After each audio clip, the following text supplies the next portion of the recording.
एक बार की बात है।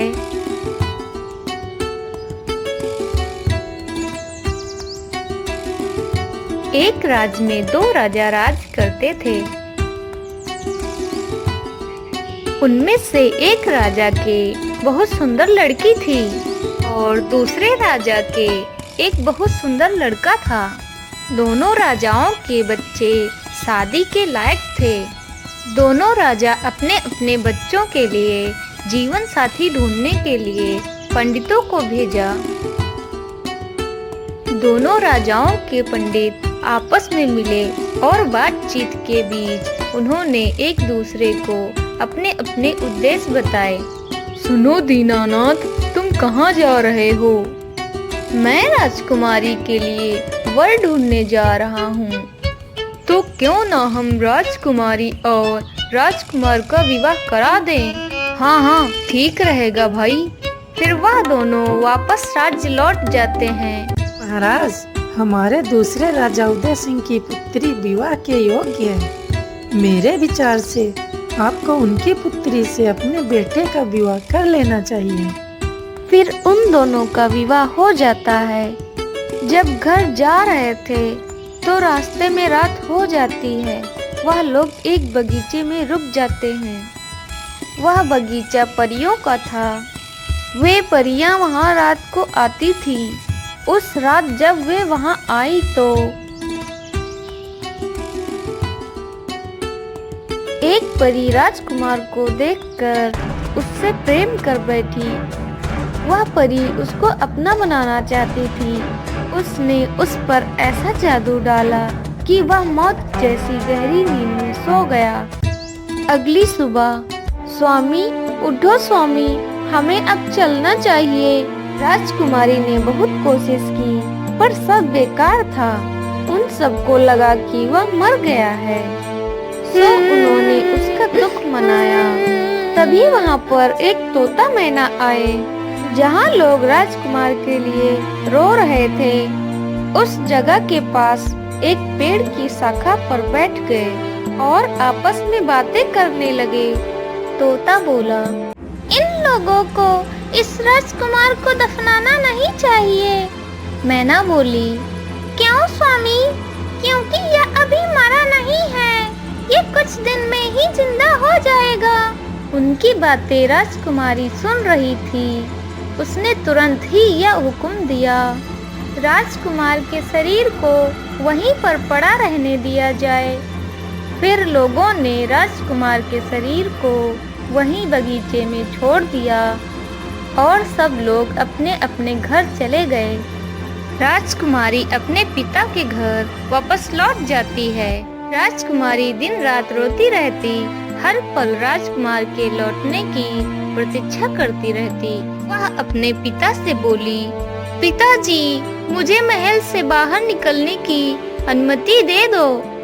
ठीक है पुत्री, जाओ। फिर राजकुमारी चली जाती है। वह दुखी सी चारों तरफ घूमने लगी। हर आने जाने वाले से पूछती रहती, क्या तुमने कहीं राजकुमार को देखा है? कोई भी उसको राजकुमार के बारे में कुछ नहीं बता सका। फिर उसको एक बूढ़ा मिला। उसने उससे भी यही पूछा, क्या तुमने कहीं राजकुमार को देखा है? उसने कहा, मैं एक बगीचे के पास से गुजर रहा था। मैंने जमीन पर एक बहुत सुंदर लड़की को सोते हुए देखा। मुझे यह देखकर बड़ा आश्चर्य हुआ कि उस नौजवान ने आराम करने के लिए ऐसी जगह क्यों चुनी। सो मैं वहां रुक गया। थोड़ी देर बाद मैंने वहां कुछ परियों को आते देखा। उन्होंने उसके सिर के नीचे एक जादू की छड़ी रखी तो वह उठकर बैठ गया और उससे बातें करने लगा। कुछ देर बाद उन परियों ने वह जादू की छड़ी उसके पैरों के नीचे रख दी तो वह फिर लेट गया। मैंने बस यही देखा। राजकुमारी बोली, क्या तुम मुझे उस बगीचे तक ले जा सकते हो? हाँ हाँ बेटी, क्यों नहीं। वह उसको उस बगीचे की तरफ ले गया जहाँ वह राजकुमार सोया हुआ था। जब वे वहां पहुंचे तो देखा राजकुमार का शरीर वहां बेजान जैसा पड़ा हुआ था। राजकुमारी ने देखा कि जादू की छड़ी अभी भी राजकुमार के पैरों के नीचे रखी हुई है। उसने तुरंत ही वह छड़ी उसके पैरों के नीचे से निकाल ली और उसके सिर के नीचे रख दी। राजकुमार उठकर बैठ गया। उठते ही उसने राजकुमारी से पूछा, तुम कौन हो? मैं तुम्हारी पत्नी हूँ। क्या तुम मुझे नहीं जानते? तुम यहाँ कैसे आई? इन बूढ़े बाबा की सहायता से। आओ, उठो और जल्दी से इस भयानक जगह से कहीं दूर चलो। मैं नहीं जा सकता। परियों को मेरे यहाँ नहीं होने का बहुत जल्दी पता चल जाएगा। वह मुझे ढूंढकर मार देंगी। अगर तुम मुझसे प्रेम करती हो तो यह छड़ी मेरे पैरों के नीचे रख दो और यहाँ से चली जाओ। नहीं, कभी नहीं, ऐसा नहीं हो सकता। तो फिर ऐसा करो, इस पेड़ के खोखले तने में छिप जाओ।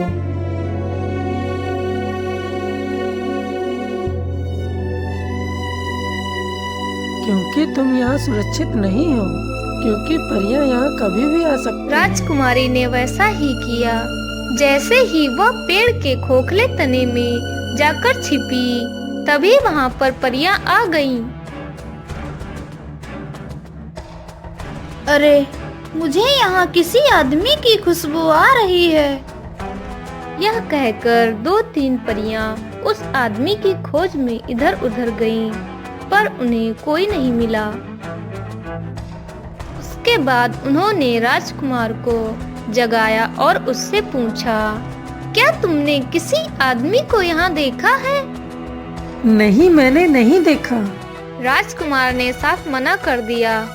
दूसरी परी ने कहा, पर हमारा पक्का विश्वास है कि यहाँ कोई आदमी आया था, क्योंकि आदमी की खुशबू हवा में फैली हुई है। कोई बात नहीं, हम लोग कल यह जगह छोड़कर किसी दूसरी जगह चले जाएंगे। फिर परियां वहां से चली जाती हैं। फिर राजकुमारी बाहर आ जाती है। राजकुमार ने राजकुमारी से कहा, प्रिय, अब तुम क्या करोगी? वह मुझे किसी दूसरी जगह ले जाएंगी और मैं तुम्हें फिर कभी नहीं मिलूंगा। नहीं, ऐसा कभी नहीं होगा। मैं तुम्हें कुछ फूल दूंगी और तुम उन फूलों को अपने पीछे पीछे बिखराते हुए जाना, जिससे मुझे पता चल जाएगा कि तुम कहाँ गए हो। फिर राजकुमारी ने राजकुमार को फूल दिए और फिर राजकुमारी उसी पेड़ के खोखले तने में जाकर छिप गई। कुछ देर बाद परियां वहां आई और राजकुमार से कहा, तुम मेरे पीछे पीछे आओ। जब राजकुमार उनके पीछे पीछे जा रहा था तो वह फूल अपने पीछे फेंकता जा रहा था। अगले दिन राजकुमारी उन फूलों के सहारे चलती गई। फिर वह एक बहुत सुंदर महल के पास पहुंची। वह एक देव का घर था, जिसने परियों को बहुत तरह के जादू सिखा रखे थे। राजकुमारी उस महल में जाती है। उसने देखा कि अरे, यहाँ तो कोई भी नहीं है। चलो थोड़ा सा मैं आराम कर लेती हूँ। थोड़ी देर बाद वहाँ देव आया। राजकुमारी को देखकर उसने सोचा कि यह तो मेरी बेटी है, जिसको एक दूसरा देव उठा ले गया था। वह उसके पास गया और बोला, ओह मेरी प्यारी बेटी, तुम वापस कैसे आई? उस नीच से तुम कैसे बची? राजकुमारी ने तुरंत ही हालत का अंदाजा लगा लिया और बोली, जब वह सो रहा था पिताजी, तब मैं वहाँ से भाग निकली। कुछ समय तक राजकुमारी देव के पास रही। तभी वहाँ परियां आ जाती हैं और राजकुमारी को देव की बेटी समझते हैं। वह वहाँ जो चाहती वह करती और जहाँ चाहती वहाँ जाती थी। देव ने उसे भी कई जादू सिखा दिए थे। एक दिन उसने अपनी ताकत से यह पता लगा लिया कि राजकुमार कहाँ है। राजकुमारी परी के पास जाती है और उससे कहती है, यह बूंदा मुझे बहुत पसंद है, मुझे पहनने के लिए दे दो।